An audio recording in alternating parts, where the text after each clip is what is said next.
Good morning friends. I think आपने angle of elevation की practice बहुत अच्छे से की होगी और उसके कंसेप्ट अच्छे से किए होंगे। अब हम करते हैं एंगल ऑफ डिप्रेशन।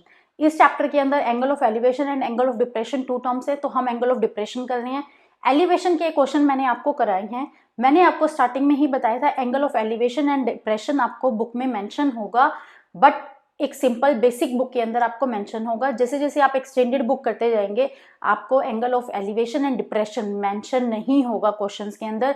आपको उसकी फिगर ड्रॉ करने अच्छे से आनी चाहिए, कंसेप्ट अच्छे से क्लियर होने चाहिए। सेकेंड थिंग इज दैट आपको क्वेश्चन ऐसे भी आ सकता है कि एक ही स्टेटमेंट के अंदर, एक ही इक्वेशन के अंदर, एक ही क्वेश्चन के अंदर आपको angle of elevation and angle of depression का सेम क्वेश्चन हो सकता है। दोनों कंबाइंड क्वेश्चन हो सकते हैं एक ही फिगर के अंदर, एक ही सिचुएशन के अंदर। वो क्वेश्चंस कैसे होंगे एंड इनके बीच में कंपैरिजन कैसे करेंगे हम एंगल ऑफ एलिवेशन के अंदर, एंगल ऑफ डिप्रेशन के अंदर। करते हैं हम इसी के साथ angle of depression. Angle of depression, depression से ही पता चल रहा है किसी चीज का डिप्रेशन। तो डिप्रेशन हमारा क्या करता है, हमें बॉटम में लेके जाता है। तो डिप्रेशन तो रखना नहीं चाहिए, पर हम क्वेश्चन में तो डिप्रेशन कर सकते हैं। तो डिप्रेशन से करते हैं क्या है, हमारी same situation, right angle triangle की बात की है, मैंने राइट एंगल ट्रायंगल की बात की है। एंगल ऑफ एलिवेशन के अंदर मैंने आपको क्या बोला था, एंगल ऑफ एलिवेशन के अंदर ये मेरी ड्रॉ है ए बी सी, 90 डिग्री का एंगल, हाइट, डिस्टेंस। अब मैं यहाँ पर पेंडिकुलर नाम नहीं ले रही हूँ, मैं यहाँ बेस नाम नहीं ले रही हूँ। मैंने आपको लास्ट वीडियो में बताया था यहाँ हाइट है, ये डिस्टेंस है, हम इसी नाम से इसको लेके चलते हैं। देन ये मैंने इसको बोला था ये मेरी है लाइन ऑफ साइट। सिचुएशन क्या थी, ये एक टावर है, टावर पे एक ऑब्जेक्ट है यहाँ पे, उसने आइस, मैंने यहाँ पे ऑब्जर्वर काउंट नहीं किया, हमने क्वेश्चंस में किया था, यहाँ ऑब्जर्वर मैंने काउंट नहीं किया। यहाँ से कोई भी है, हम तो क्या करते हैं, हम यहाँ से देख रहे हैं कि आइज है, तो यहाँ से कोई भी एक बंदा है, कोई स्टूडेंट है, कोई पर्सन है, वो यहाँ से टॉप ऑफ द टावर देख रहा है। तो देन जो एंगल बनेगा वो बनेगा angle of elevation. Simple oscillator में टॉप, तो बन गया वो एंगल ऑफ एलिवेशन, टॉप में गया। अब हम बात कर रहे हैं एंगल ऑफ डिप्रेशन की। सेम सिचुएशन, उसने नीचे से ऊपर देखा, अब वो क्या देखेगा, ऊपर से नीचे। अब ऊपर से नीचे कैसे देख सकता है, ऊपर से नीचे देख सकता है दिस वे में। सपोज ये बिल्डिंग है, बिल्डिंग है, ये कौन सा फ्लोर है, कोई भी फ्लोर है, सपोज करो ये 10th फ्लोर है, ठीक है। तो हम ये करते हैं कि जो ये वाला यहाँ से हाइट काउंट करते हैं, ठीक है। तो हम करते हैं कि ऑब्जर्वर की आईज हैं वो दिस वे में है, जहां से ऑब्जर्वर की आईज होती हैं वहां से इस चीज को हम काउंट कर रही हैं, ऑब्जर्वर की आईज से हम इसको काउंट करते हैं। देन यहां से जो बनेगा वो बनेगा हॉरिजॉन्टल लेवल। मैंने आपको एंगल ऑफ एलिवेशन के अंदर भी बताया था, जहां से ऑब्जर्वर की आईज होती हैं हम वहीं से सिचुएशन लेते हैं।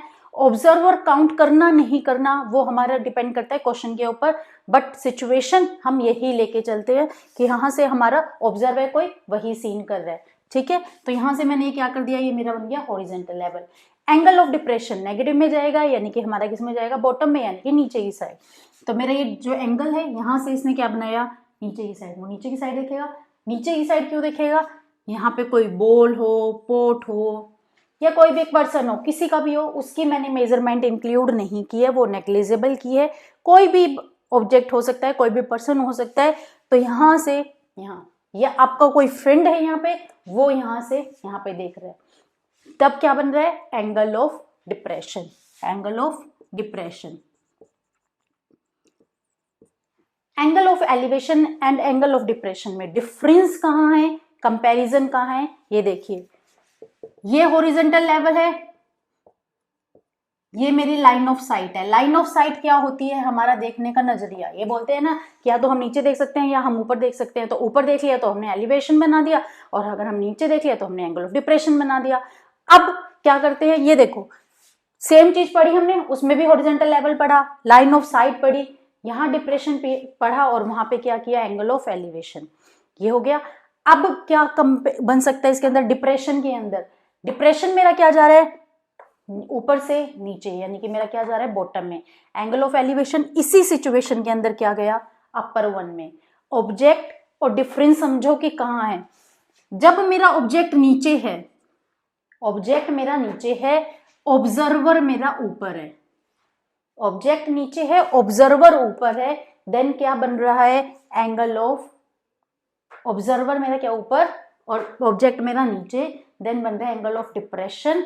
और ऑब्जर्वर नीचे है, नीचे से हम ऊपर देख रहे हैं किसी ऑब्जेक्ट को, किसी टॉप को, देन बन रहा है एंगल ऑफ एलिवेशन। अब करते हैं इसके क्वेश्चन में हम लेके चलते हैं फर्स्ट ऑफ ऑल कंपैरिजन ही, कि कंपैरिजन कैसे हो सकता है। एक सिचुएशन है, एक क्वेश्चन है, एक ही तरीके के क्वेश्चन है, उसको मैंने एंगल ऑफ एलिवेशन और angle of depression, angle of elevation के बेसिक क्वेश्चन हम कर चुके हैं, उसी में थोड़ा सा मॉडिफाई करते हुए हम angle of elevation and angle of depression की जो ये फिगर बनती है अप्रोक्सीमेट सेम बनेगी, but question and situation both are different. तो हम इसी कंसेप्ट के साथ चलते हैं। मैं आपको फर्स्टली करा रही हूँ एंगल ऑफ एलिवेशन। क्वेश्चन में क्या है, क्वेश्चन देखिए क्या है इसमें, the shadow of A tower, shadow बोली है किसी टावर की, तो टावर है, टावर स्टैंडिंग में खड़ा होता है, तो मैंने यहाँ टावर है स्टैंडिंग में खड़ा कर दिया, ठीक है।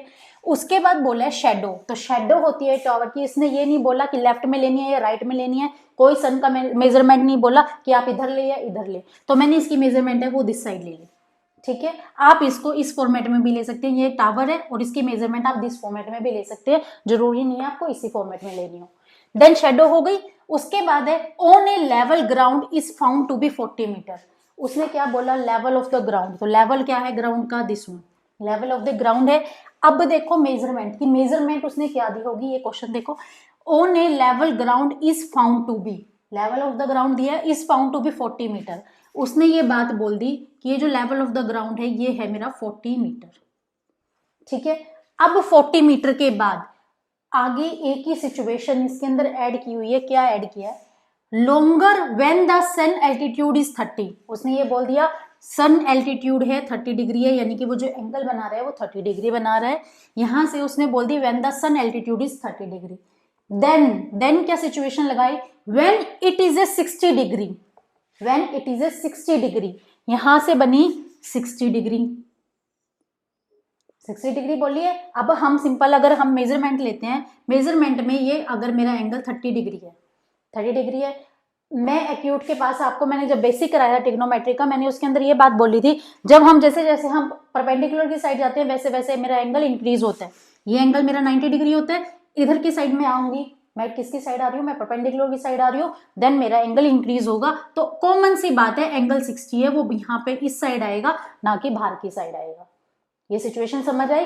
और दूसरी सिचुएशन से आप कैसे लगा सकते हैं, 40 metre longer when the sun altitude is 30 degree, 30 degree उसने बोल दिया, और when it is a 60 degree, ये है 60 डिग्री। ये चीज आ गई, ये एक एंगल है 30 डिग्री और उसके बाद देन चेंज किस में हो गया, वो 60 डिग्री में चेंज हो गया। अब बात किसकी है, ये 40 मीटर की डिस्टेंस की।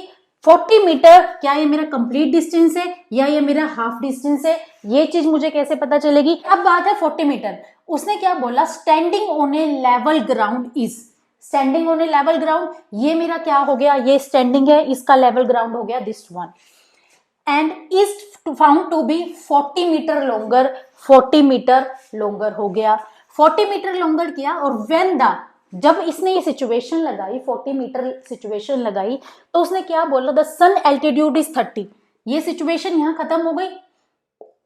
A level ground is found to be 40 metre longer and then the sun altitude is 30 degree, ये सिचुएशन यहाँ खत्म हो गई। देन मेरा एक कंसेक्यूटिव लग गया, मेरा एक देन लग गया, देन मेरी सिचुएशन आई डिफरेंट कि 60 डिग्री हुआ। तो इससे क्या पता चला, जो मेरा 30 डिग्री है वो मेरा किस में चला गया, वो मेरा चला गया 40 मीटर के साथ। तो मेरा 40 मीटर किसके साथ आया, 40 मीटर मेरा आया दिस वन के साथ, 60 डिग्री के साथ नहीं पता। 60 डिग्री जो मेरा एंगल है उसके साथ मुझे मेजरमेंट नहीं पता कि मेरी मेजरमेंट क्या आएगी, वो मेजरमेंट मुझे निकालनी होगी। अब क्वेश्चन के अंदर देखो क्या पूछा है, find the height of the tower, find the height of the tower, height of the tower, height दी है सिंपल। अब मिस्टेक कहाँ करते हैं बच्चे, स्टूडेंट्स हैं वो बहुत मिस्टेक करते हैं। क्या करते हैं, ये 40 मीटर है, 40 मीटर है वो कंप्लीट ले लिया, देन हाइट निकालनी है, डायरेक्ट निकालनी है। अब मुझे एक सिचुएशन बताइए, जब मुझे 40 मीटर की हाइट यहां से लेनी होगी तो इन दोनों में से एंगल कौन सा लूंगी, जब मैं टेंजेंट साइन कोस की वैल्यू लूंगी तो मैं 60 एंड 30 डिग्री मुझे एंगल देने की क्या नीड थी, मैं एक ही एंगल देती, मुझे 40 मीटर की जरूरत ही नहीं थी। तो मैं सिंपल बेस इंटू परपेंडिकुलर लगाती या कोई भी एक ट्रिग्नोमेट्रिक रेशियो लगाती, देन मैं इसको डायरेक्ट फाइंड आउट कर देती। मुझे यहाँ 60 एंड 30 देने की अलग अलग नीड क्या थी। तो मैथ में जब भी कोई एक अलग से सिचुएशन दे या कोई भी सिचुएशन, वो हमेशा यूज होगी इन एवरी सिचुएशन। यहाँ 60 एंड 30 है, बोथ एंगल यूज होंगे जब भी आपको मेंशन किए, अदरवाइज वो क्यों करेगा, वो सिर्फ एक एंगल देगा बस काम खत्म हो गया, उसे तो सिर्फ क्वेश्चन सोल्व करना है। तो 60 डिग्री आ गया, 60 डिग्री पे 40 मीटर निकाल सकते हैं। ये होती है मिस्टेक। अब मिस्टेक कैसे पता चली? ये पता चल गई कि हमें दोनों एंगल यूज करने हैं। अब मैं इसमें बेस एंड परपेंडिकुलर लेती हूँ तो मुझे कौन सा एंगल लेना है नहीं पता, मुझे नहीं पता कि मुझे 60 लेना है 30 लेना है, तो यानी कि मेरा क्वेश्चन कुछ ना कुछ गलत है। तो यहाँ से सिचुएशन कैसे पता चली? लेवल ग्राउंड हो गया, 40 मीटर लॉन्गर है और उसने सिर्फ 30 डिग्री तक की बात की है। देन एक अलग सिचुएशन ऐड की है when it is a 60 degree. Differentiate समझ आया? अब हम करते हैं क्वेश्चन सोल्व। रिप्रेजेंटेशन होगी एच एंड एक्स हो गया, 40 डिग्री हो गया, हमारी जो फिगर है वो ड्रॉ हो चुकी। अपनी सिंपल टर्म लेनी है, tangent sine cos and tangent लेना है, देन इसको सोल्व करना है कि इसके अंदर कैसा रेशियो बन रहा है। हम इसके अंदर जो मोस्टली यूज करते हैं वो हम कर रहे हैं टेंजेंट में बेसिक वैल्यू होती है, सिंपल वैल्यू, देन उसके लिए सोल्व करते हैं। तो देन मैं यूज कर रही हूँ perpendicular by base. Tangent angle depend करता है कि हम सिचुएशन या ट्रायंगल हम कौन सी ले रहे हैं, 30 या 60 डिग्री। तो परपेंडिकुलर बाय बेस। अब करते हैं सोल्व करने के लिए सिंपल वन मैं लेती हूँ। First one complete triangle. मैं कंप्लीट ट्रायंगल की बात करूँ तो कंप्लीट ट्रायंगल है मेरा ए डी बी। तो in triangle A D and B complete triangle आ गई। उसके अंदर क्या है? परपेंडिकुलर क्या है मेरा? एच। बेस क्या है मेरा? Complete 40 plus x, 40 plus x. Tangent कौन सा आएगा? कंप्लीट ट्रायंगल ही है तो इसके अंदर जो एंगल आएगा वो कौन सा आएगा? टेंजेंट 30। तो यहां से मैंने बात किसकी? टेंजेंट 30 की। टेंजेंट कैसे आया? क्योंकि मैंने जो इसके अंदर रेशियो लिया, जो इसके फॉर्मेट लिया, वो मैंने लिया P B P and H H B. तो परपेंडिकुलर बाय बेस, तो परपेंडिकुलर बाय बेस मैंने यूज किया। देन ये मैंने टेंजेंट के इक्वल रख दिया और 30 की वैल्यू रख दी। टेंजेंट 30 की वैल्यू एज एन टेबल के अकॉर्डिंग होती है 1/√3। हो गया। देन इसको सोल्व करते हैं। H 40 plus x. अब क्या करेंगे? Solve. Simple cross multiply. Cross multiply के लिए क्या किया? h√3 40 plus x. सिचुएशन ये हो गई h√3 40 प्लस एक्स। ये इक्वेशन आ गई मेरी 1। ठीक है। अब इसके अंदर 2 वेरिएबल्स हैं h एंड x। इसको सोल्व करने के लिए मुझे एक वेरिएबल में करनी पड़ेगी, जब भी तो इसको मैं सोल्व कर सकती हूँ। तो मुझे क्या करनी पड़ेगी? या तो h की या x की एक वैल्यू है रिप्रेजेंट करनी पड़ेगी दूसरे वेरिएबल के साथ। वेरिएबल को चेंज करना पड़ेगा और सेम वेरिएबल के अंदर लेके आना पड़ेगा, क्योंकि मेरी इक्वेशन मुझे सोल्व करनी है, मुझे यहाँ से एक वैल्यू फाइंड आउट करनी है। देन मैं h और x का क्या रिलेशन बना सकती हूँ? तो h एंड x मेरा इस ट्रायंगल के अंदर आ रहा है, जिसको मैंने नाम दिया 2, 1 या 2 आप इनको नाम दे सकते हैं। तो 2 ट्रायंगल सेकंड 2, या इसका नाम दे सकते हैं ACB। तो मैं इन ट्रायंगल बोलती हूँ, इन ट्रायंगल ACB। ACB के अंदर क्या है? h by x, perpendicular by base, tangent, और किसकी बात की है? 60 की। टेंजेंट 60 की वैल्यू क्या होती है? √3h is equal to x. √3/1 same cross multiply. तो देन वैल्यू क्या आई है? h is equal to x √3। h is equal to x √3 आ गई वैल्यू। ये इक्वेशन जो आई वो मेरी क्या आई? सेकंड। तो मैं ये बोल सकती हूँ कि सेकंड इक्वेशन पुट करनी है मुझे फर्स्ट के अंदर, या फर्स्ट इक्वेशन के अंदर मुझे क्या पुट करना है? Second equation. देन मैं क्या करती हूँ? सिंपल डायरेक्ट वैल्यू रख रही हूँ। h की वैल्यू मैं इसके अंदर पुट आउट कर देती हूँ x√3। तो देन मैंने यहाँ रख दिया x√3 √3 then 40 plus x। Simple हो गया। ये कंप्लीट क्या बन गया? √3 एंड √3 की मल्टीप्लाई करते हैं तो 3x, ये बन गया 40 प्लस x। हो गया। x की वैल्यू कितनी आई? 40, 2x। 2x मेरा कैसे आया? 3x minus x is equal to 2x is equal to 40, और x की मेरी वैल्यू यहाँ से कितनी आ गई? 20। x की वैल्यू 20 आ गई, तो x मेरा यहाँ पे क्या है? 20 हो गया। तो देन मैं एक कंप्लीट बेस बोल सकती हूँ 40 प्लस 20 मेरा कितना है? 60। ठीक है। वही सेम रिलेशन करना है, x की वैल्यू है। देन मैं यहाँ पे क्या रख रही हूँ? यहाँ पे मैंने x की वैल्यू रखी, तो हाइट मेरी कितनी आ गई? 20√3। तो मेरी हाइट कितनी आ गई? 20√3 आ गई। ये जो क्वेश्चन मैंने किया, ये किया मैंने एंगल ऑफ एलिवेशन का, जिसके अंदर सिचुएशन क्या थी? सन एल्टीट्यूड बना रहा है, सन है ऊपर ही होता है, नीचे तो नहीं होगा। उसने एंगल ऑफ एलिवेशन बनाया। The shadow of A tower, tower की शेडो बन रही है, और जो टावर है वो फुट ऑफ द ग्राउंड, वो अपर वन में है। सेम सिचुएशन है, थोड़ा सा मॉडिफाई है। एंगल ऑफ डिप्रेशन के साथ ये क्वेश्चन कैसे बनेगा? वो हम देखते हैं और डिफ्रेंशिएट करते हैं कि दोनों में कैसे डिफाइन कर सकते हैं। ये देखिए क्वेश्चन वही है, सेम वही तरीका है जैसे हमने लास्ट एंगल ऑफ एलिवेशन के अंदर किया है, बट थोड़ा सा मॉडिफाई है। एंगल ऑफ डिप्रेशन की बात की गई है यहाँ पे। एंगल ऑफ डिप्रेशन कैसे हो सकता है, हम डिफ्रेंशिएट साथ साथ करते चल रहे हैं। देखो कि क्या है क्वेश्चन के अंदर, देखो पहले फर्स्टली क्या लिखा हुआ है, a straight highway leads to the foot of the tower, यानी कि उसने एक टावर की बात की है, एक टावर है सिंपल में, एक हमने यहाँ पे टावर लगा दिया। टावर के बाद उसने बोला एक स्ट्रेट हाईवे है और स्ट्रेट हाईवे के ऊपर टावर है, यानी कि एक टावर है और एक स्ट्रेट हाईवे है दिस फॉर्मेट में, तो मैंने ये एक स्ट्रेट हाईवे लगा दिया, स्ट्रेट हाईवे के ऊपर एक टावर, ठीक है। उसके बाद बोला a man standing at the top of the tower, यहाँ पे उसने बोला कि एक मैन है वो यहाँ टॉप ऑफ द टावर पे खड़ा है। उस क्वेश्चन के अंदर लास्ट के अंदर उसने क्या बोला, सिर्फ टॉप है, टॉप से एल्टीट्यूड बन रहा है, उसने ये नहीं कहा कि मैन ऑब्जर्व कर रहा है ऊपर से। अब मैन ऑब्जर्व कर रहा है तो जो हमारी लाइन ऑफ साइट है या हमारी जो हॉरिजॉन्टल लाइन है वो हमारी सिंपल इस फॉर्मेट में आएगी।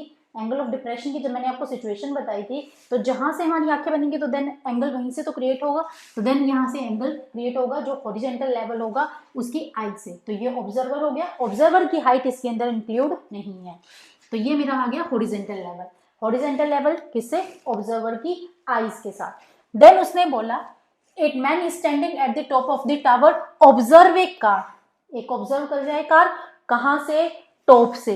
टॉप से कहां से, हाईवे पे ही कार चलेगी, कार ऊपर हवा में तो चलेगी नहीं, तो यानी कि वो एंगल कहां से बना रहे हैं, नीचे से। देन उसने ये कार ऑब्जर्व कर ली, तो कार यहाँ चल रही है। देन एंगल क्या बना रहा है, observe a car and angle of the depression, angle of depression भी बोला है, और उससे पहले हमने ये पता भी कर लिया कि वो एंगल ऑफ डिप्रेशन कैसे बोल रहा है, ठीक है। एंगल ऑफ डिप्रेशन पता चल गया मुझे, और 30 डिग्री, तो ये मेरा आ गया 30 डिग्री, ठीक है। और एक मेरा यहां से बचा चला कि ये जो कंप्लीट एंगल बना वो मेरा 30 डिग्री हो गया। अब इन दोनों में एक ये चीज देखो, ये लाइन एंड ये line both are transversal lines होती हैं। जो ये हमारी ये वाली लाइन आएगी, इसके अंदर मैं इसका नाम देती हूँ ए बी एंड सी, मेरा ये नाम हो गया। ये जो मेरा बन रहे हैं angle, this one, this is an alternate angle, this is an also alternate angle, और मैंने आपको सिचुएशन के अकॉर्डिंग भी बता दिया कि 30 डिग्री कैसे आया। और ये अल्टरनेट एंगल भी हैं हमारे, ये देखो दिस वन, ये जेड बन गया, तो ये मेरा अल्टरनेट एंगल भी है। उसके बाद आगे which is the approximate the foot of the tower, foot of the tower बोला है, which is the foot of the tower with the uniform speed, यानी कि जो वो कार है वो यूनिफॉर्म स्पीड से चल रही है विद दी, जब यहाँ पे फुट ऑफ द टावर में पहुंची। सपोज यहाँ से कार चली, यहाँ से वो टावर तक पहुंची है, सिर्फ एक ही स्पीड के अंदर चल रही है, स्पीड में कोई चेंज नहीं है, ये बात उसने बोल दी। 6 सेकेंड लेटर, 6 सेकेंड के बाद उसने क्या करा, the angle of depression of the car is found to be 60। अब 60 डिग्री एंगल है, वही सेम सिचुएशन, 30 डिग्री है तो 60 डिग्री मेरा यहाँ जाएगा। अब दूसरी चीज में ये देख सकते हो 30 डिग्री है, उसने ये बोला फुट ऑफ द टावर जाना है, तो कार ऐसे ही जाएगी, कार ऐसे घूम के तो नहीं जाएगी, कार सीधा सीधा ही जाएगी। तो मेरा यहाँ से उसने किस पे बोला, एंगल ऑफ 60 डिग्री मेरा बन गया दिस वन, 30 एंड 60 डिग्री बन गया। उसके बाद उसने बोला find the time taken to the car reach the foot of the tower from this. अब सिचुएशन क्या है, इसके अंदर तो हाइट एंड डिस्टेंस होते हैं, टाइम तो कहीं होता ही नहीं, क्वेश्चन मिस्टेक है, ये है स्टूडेंट इशू कि इसमें तो टाइम पूछा है, टाइम तो इसमें होता ही नहीं, तो क्या चीज है। अब मुझे एक चीज बताओ कि जो टाइम है उसका डिस्टेंस एंड स्पीड से क्या रिलेशन होता है, ये चीज तो आपने पढ़ी है, डिस्टेंस स्पीड इनटू टाइम, ये चीज आपने बहुत अच्छे से पढ़ी है, वही फिजिक्स का मैं फॉर्मूला इसके अंदर लगाऊंगी। डिस्टेंस मेरा यहाँ से आ जाएगा।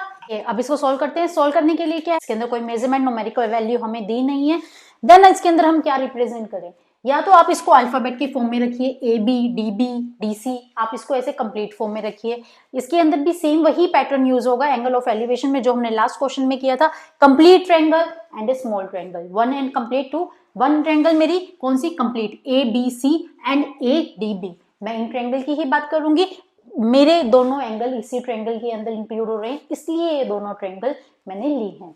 उसके बाद इसी फॉर्म में भी रख सकते हैं, ये मेरा कंप्लीट हो गया x, देन ये मेरा x1, ये देन मेरा x2, आप इसको इस फॉर्मेट में भी रख सकते हैं। देन यहां से वैल्यू आ गई h बोथ केस के अंदर सेम है, x की वैल्यू है डिफरेंट, x इसके अंदर अलग है, इसके अंदर अलग है, ये अलग है।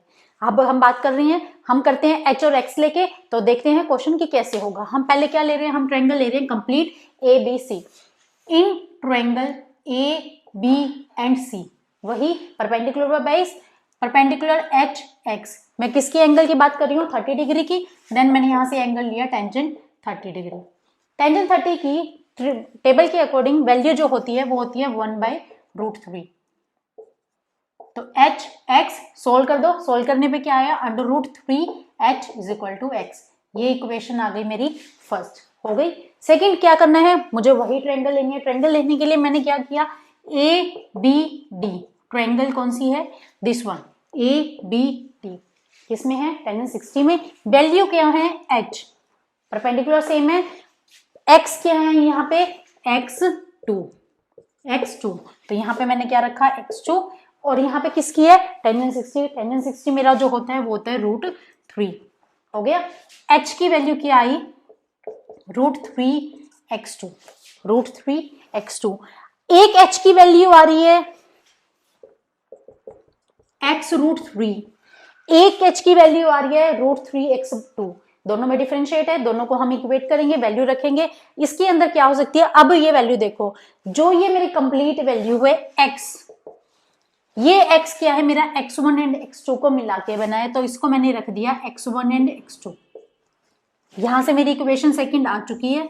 इन दोनों के अंदर मैं रिलेशन बना रही हूँ कि रिलेशन कैसे बन सकता है। x की वैल्यू क्या है मेरी? x1 प्लस x2 है। यहां से x2 की वैल्यू मेरी x2 है, जो मैंने h की इक्वल टू वैल्यू दे रखी है। h और h मेरे बोथ इक्वल है, बट यहाँ x1 प्लस x2 है, यहाँ पे x2 है, तो दोनों में डिफरेंशिएट है, तो मुझे वैल्यू पुट करनी पड़ेगी, बट अलग अलग फॉर्मेट में। कैसे अलग अलग में? कैसे? मैं इक्वेशन लेती हूँ दिस वन के इक्वेशन के according √3h, √3h x1 plus x2, x1 plus x2। x2 मेरा क्या है? दिस वन, x2 मेरा दिस वन है। x2 की वैल्यू मैं एक तरीके से निकाल भी चुकी हूँ। x2 की वैल्यू मैंने निकाल ली है h√3, x2 की वैल्यू मैंने h√3 निकाल ली है, x2 की वैल्यू मैंने h√3 निकाल ली है। अब मैं करती हूँ क्वेश्चन में, x2 की वैल्यू मैंने यहाँ क्या रख दी? h√3, यहाँ मेरा x1, यहाँ मेरा √3h, h आ गया। यहाँ से ये h का रिलेशन आ गया। यहाँ से वैल्यू किसकी निकाल रही हूँ मैं? x1 की। एक वैल्यू तो मेरी दिस वन x2 की आई चुकी है, मुझे यहाँ से कंप्लीट डिस्टेंस निकालना है। x1 एंड x2 की वैल्यू मैं ऑलरेडी निकाल चुकी हूँ। x1 की वैल्यू के लिए ये सब मैं कर रही हूँ। तो देन मैंने क्या किया? h की थी प्लस में थे, इधर गई तो माइनस हो गया, √3h माइनस का h√3, ये मेरा आ गया x1। ठीक है, यहां से क्या रखा मैंने? h कॉमन, h की वैल्यू की निकाली तो 3 - 1 हो गया, √3 हो गया। क्या किया? √3 का एलसीएम लिया, तो √3 की √3 से मल्टीप्लाई थी, और ये देन मेरा माइनस आ गया। तो यहां से मेरी क्या आ गई?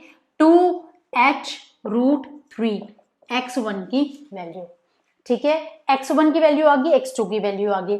अब यहां से मुझे निकालना है टाइम। क्वेश्चन में देखो कि क्या है, 6 second later the angle of depression of the found is to be 60। ये हो गया। हमें टाइम कौन सा निकालना है? उसने ये बोला कि यहाँ से है, यूनिफॉर्म स्पीड है, तो यूनिफॉर्म स्पीड सपोज 10 मीटर पर सेकेंड है या 10 किलोमीटर पर सेकेंड, जो भी वैल्यू उसके अंदर दे रखी है वो क्या है? 6 सेकेंड के बाद, 6 सेकेंड यानी कि इसका टाइम तो उसने मेंशन कर रखा है कि 6 सेकेंड में वो यहाँ है। स्पीड कुछ भी हो हमें नहीं पता। यहां से जो डिस्टेंस निकालना है वो यहां से यहां तक का डिस्टेंस निकालना है, यानी कि x2 की वैल्यू, इसका टाइम, इसकी वैल्यू, इसका टाइम टेकन हमें निकालना है। x2 की आ चुकी है, x1 की आ चुकी है। अब ये देखो, जब यहां से मुझे निकालना, find the time taken by the car to reach the foot of the tower from this point. This point से दिस पॉइंट तक जाने में उसे कितना टाइम लगेगा, ये चीज हमें ये क्वेश्चन में निकालना है। अब डिस्टेंस आ चुका है मेरा this one and this one. अब एक चीज देखो, जब ये टाइम है इसका 6 टाइम है, इसके अंदर इसको मैं डिवाइड करती हूँ 2h√3 से। ये मैंने कैसे किया? 6 को 2h√3 से कर दिया और देन मल्टीप्लाई कर दिया h√3 से। सिचुएशन कैसे बनाई? सपोज करो 6 सेकेंड के अंदर 2h√3 तक पहुंचती है, इतने टाइम के अंदर यहां तक पहुंचती है। अगर मैं 1 का निकालती हूँ तो मेरा क्या आता है? 6 2h√3, सिंपल यही आता है ना। तो मैं 1 के हिसाब से चल रही हूँ, और अगर मुझे इतने का निकालना है तो देन मैं क्या करती हूँ? h√3, इसकी यही वैल्यू निकालती हूँ। हम सिंपल जो फंडा करते हैं हम यूज ऐसे ही करते हैं ना, तो मुझे इस फॉर्मेट में कर दिया। सोल्व कर दो, सिंपल, √3 है वो मूव ऑन हो जाएगा दैट साइड, देन मूव हो गया तो क्या आया? 6√3 2h मल्टीप्लाई हो गया h√3, कैंसिल कर दो, दिस वन से दिस वन, दिस वन से दिस वन, ये आ गया 3 सेकेंड। तो टाइम कितना आया 3 सेकेंड। 3 सेकेंड किसका टाइम आया, दिस वन, यानी कि x2 को फुट ऑफ द टावर पे पहुंचने में कितना टाइम लगा, 3 सेकेंड। ठीक है, 3 सेकेंड हो गया। टोटल टाइम कितना हो गया, 6 + 3 = 9 सेकेंड हो गई। हाइट की मैंने वैल्यू निकाली नहीं है, हाइट की वैल्यू मेरी x√3 में है, दैट्स इट। मुझे उसमें कोई मेंशन नहीं करना, हाइट की मुझे वैल्यू कैलकुलेट नहीं करनी। इस क्वेश्चन में angle of elevation and angle of depression, question दोनों सेम है, तरीका भी सेम है सोल्व करने का, सिर्फ ये कैलकुलेशन थोड़ी सी इसलिए कॉम्प्लेक्स लग रही है क्योंकि इसके अंदर कोई भी एक न्यूमेरिक वैल्यू नहीं थी, इसलिए आपको थोड़ी सी कॉम्प्लिकेटेड लग रही होगी। और टाइम टेकन निकाला तो टाइम हमने सिंपल डिस्टेंस के फॉर्मेट में निकाल दिया। कंपैरिजन हमारा हो गया। अब हम करते हैं angle of elevation and angle of depression, एक ही क्वेश्चन के अंदर, एक ही सिचुएशन के अंदर। Angle of elevation and angle of depression के दोनों सिचुएशन है इसके अंदर, angle of elevation and angle of depression की बोथ सिचुएशन। इसके बाद इसके अंदर क्या है, हम करते हैं क्वेश्चन की स्टेटमेंट क्या है। फिगर हमें मेंशन नहीं की गई है, फिगर हमें खुद ड्रॉ करनी है, और आई थिंक फिगर आपको अच्छे से बनाने भी आ गई होगी। करते हैं क्वेश्चन में क्या है, from the top of a 7 metre high building, किसी बिल्डिंग की बात की है तो बिल्डिंग हो गया दिस वन, इसका मेजरमेंट आ गया 7 मीटर। अब नाम हम कुछ भी दे सकते हैं, तो मैंने नाम दे दिया AB। देन उसके बाद उसने क्या बोला, टॉप, टॉप से बोला तो यानी कि जो भी सिचुएशन लगेगी वो टॉप से लगेगी। फ्रॉम दी टॉप ऑफ, तो टॉप ऑफ दिस वन क्या बन रहा है, the angle of elevation of the top of A cable. ये दिस वन है बिल्डिंग का, ये केबल है, इससे क्या बोला, this one top, angle of this one क्या होता है, टॉप में जाता है तो अपर साइड जाता है, ये अपर साइड चला गया तो टॉप में बन गया। क्या बन रहा है, top of the cable is tower is 60 degree. अब एक चीज बताइए, इसने टॉवर में डाल दिया, देन उसने क्या बोला, वो केबल है, केबल है, केबल तो लग ही सकती है, जैसे आपके घर के होते हैं खुद के स्ट्रीट्स होती हैं, लाइट होती है, क्या होती है उन पर इतनी सारी तारें होती है, ऐसे इधर उधर इधर उधर लगी होती है, वो क्या होती है, वो किसी टॉप में है, कोई बॉटम में, ऐसे ही तो लगी होती है, तो ये टॉप में चली गई। अब विदाउट बेस, मैंने यहाँ पे बेस बनाया, विदाउट बेस कोई एंगल बन सकता है, या इसको मैं कंप्लीट एंगल 60 डिग्री बना दूं, ऐसा भी पॉसिबल नहीं है, तो मुझे बेस तो चाहिएगा ही चाहिएगा, तो ये मेरा आ गया 60 डिग्री। ठीक है, अब उसने क्या बोला, and the angle of depression, अब एंगल ऑफ डिप्रेशन की बात की है, ऑफ इट्स फुट इज 45, कहां पे गई, 45 के लिए गई, यहां से 45, देन ये गई, ये बन गया। अब विदाउट बेस कैसे बन सकती है, एंगल ऑफ डिप्रेशन है दिस वन, अब 45 कैसे बन सकता है, एंगल ऑफ डिप्रेशन में नेगेटिव में होता है, तो विदाउट बेस यहाँ बन नहीं सकती, तो इसको मैं डायरेक्ट यहाँ पे बना नहीं सकती, क्योंकि अगर मैं यहाँ से बनाती हूँ तो मैं ये बोलती हूँ कि मेरा ऑब्जर्वर यहाँ खड़ा है, ऑब्जेक्ट यहाँ है, और ये बन जाएगा एंगल ऑफ एलिवेशन। तो मुझे क्या करना पड़ेगा, मुझे दिखाना पड़ेगा 45 डिग्री, तो 45 डिग्री मेरा बन गया दिस वे में, ये मेरा हो गया हॉरिजेंटल लेवल। अब यहाँ पे कैसे लगाया कि मैंने ये हॉरिजेंटल लेवल 45 डिग्री यहीं आना चाहिए, यहाँ नहीं आना चाहिए, 45 डिग्री है, अब सिचुएशन के अकॉर्डिंग मैंने यहाँ लगाया, यहाँ पे नहीं लगाया है। बहुत सारे क्वेश्चन को राइज होगा, मतलब स्टूडेंट्स को कंफ्यूजन होगा। आप एक सिचुएशन बताइए, जब हमने क्वेश्चन किया दिस फॉर्मेट में, ये टेबल है, इसके ऊपर जब मैंने वैल्यू काउंट करी, तो मैंने दिस वाली वैल्यू काउंट करी, या मैंने ये वाली वैल्यू काउंट करी, मैंने ये वाली वैल्यू काउंट करी, और हमारा जो बन रही है सिचुएशन वो क्या बोल लिया उसने, यहां से observer and the angle of depression, angle of depression, तो ये हो गया ऑब्जर्वर, यहां से उसने देखा, ये उसका हॉरिजेंटल लेवल आ गया। अब मैं यहां से सीधा स्ट्रेट देख रही हूँ, तो मेरा हॉरिजेंटल लेवल हो गया, देन मेरा एंगल क्रिएट किससे होगा, हॉरिजेंटल लेवल से, तो मेरा एंगल किससे क्रिएट हो रहा है, हॉरिजेंटल लेवल से, तो देन ये मेरी 45 आ गई दिस वे में। ठीक है, अब मैं क्या कर रही हूँ, इन सबको मैंने कर दिया आपस में ज्वाइन, क्योंकि उसने आगे कोई सिचुएशन नहीं दी ली, और सिंपल ये बोला टावर। अब एक चीज तो ये पता चल गई, ये बिल्डिंग है और यहाँ कोई टावर है, और ये दोनों उसके ऊपर केबल है, ये सिचुएशन समझ आ गई। देन ये मैंने कर दिया ये सिचुएशन कर दी मैंने दिस वे में, और इसको ये कर दिया। अब मैं इस क्वेश्चन को सोल्व कैसे करूं, पहले इसके मैं नेम दे रही हूँ C, D एंड E। मैंने E बीच में क्यों दिया और D नीचे क्यों दिया, जब मैंने टावर ड्रॉ किया दिस वन CD, मैंने पहले टावर ड्रॉ किया, देन मैंने E बीच में लगाया, क्योंकि मैंने डॉटेड लाइन लगाई है, हॉरिजेंटल लेवल उसने मेंशन नहीं किया है, ये मैंने खुद अपने आप बनाया, तो ये मैंने डॉटेड लाइन भी लगाई है, और इसको पॉइंट आउट अलग किया है किसी एक सीक्वेंस के अंदर से अलग। ठीक है, अब हम करते हैं क्वेश्चन के अकॉर्डिंग कैसे है। अब मैं कैसे कर सकती हूँ, ये वाली ट्रायंगल, कंप्लीट दिस ट्रायंगल लेती हूँ मैं, अपर वन, ये कंप्लीट ट्रायंगल लेती हूँ, मेरे पास क्या है, ये 7 मीटर है, तो मैंने ये बोल दिया ये भी 7 मीटर है। बट मुझे कंप्लीट इसकी हाइट तो पता ही नहीं, मुझे इसकी हाइट तो पता ही नहीं। अब मैं ट्रायंगल लेती हूँ दिस वन, तो मुझे क्या निकालना पड़ेगा, अगर मैं ये ट्रायंगल लेती हूँ तो मुझे हाइट भी नहीं पता, मुझे बेस भी नहीं पता, यानी कि हाइट एंड डिस्टेंस बोथ में से हमें कोई भी सिचुएशन नहीं पता। देन मैं उस क्वेश्चन में क्या करती हूँ, क्या करूंगी मैं, इसके लिए पहले मुझे निकालना पड़ेगा बेस निकालना पड़ेगा।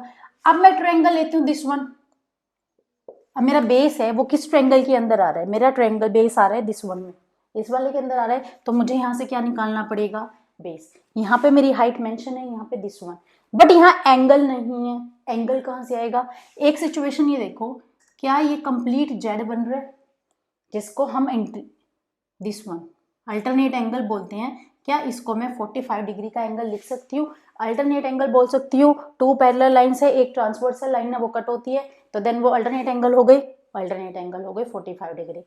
अब इस क्वेश्चन को क्या मैं सोल्व कर सकती हूँ, ऑफ कोर्स कर सकती हूँ। ट्रायंगल का नाम लिखिए, triangle A B and D हो गया 7 मीटर, और ये दिस वन, तो इसका नाम मैं क्या लेती हूँ, हाइट h, और ये मेरा क्या है x, तो मैं उसी के फॉर्मेट में लेती हूँ, या मैं क्या नाम ले रही हूँ, ए बी और B D, A B B D tangent 45, ठीक है। ए बी की वैल्यू मुझे कितनी है 7 मीटर, बी डी की वैल्यू मुझे पता नहीं, मैंने x निकाल दी।